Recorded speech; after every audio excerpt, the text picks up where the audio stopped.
Let me tell you something most Kenyan employers don't want to hear. WIBA will not protect you from your biggest financial risk. Your biggest risk is not compensation, it's a lawsuit. Most employers believe they are safe because they are compliant. But compliance does not mean protection. WIBA only pays statutory compensation. It does not stop an employee from suing you for negligence. The dangerous assumption is that being compliant with the law means your business is shielded. It isn't.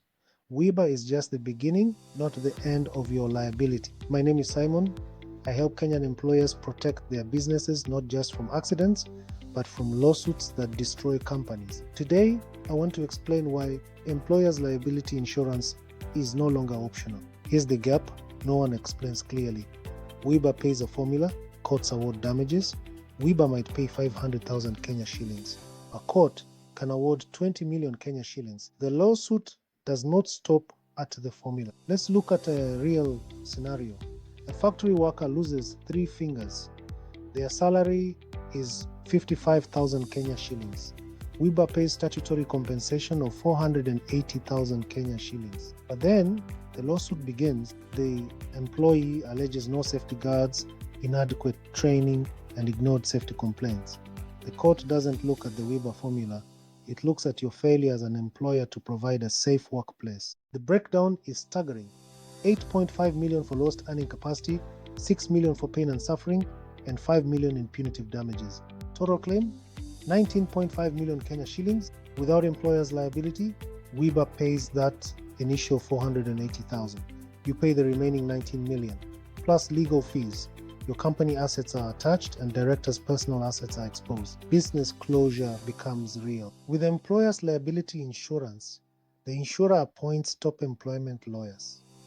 Legal fees are fully covered.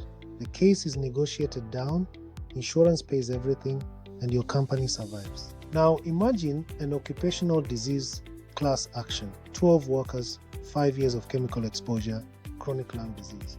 Per worker, 7.3 million. Total claim, 87.6 million Kenya shillings. This destroys companies overnight. The fastest growing claim in Kenya is psychological injury, workplace, bullying, stress, and harassment. WIBA does not cover this.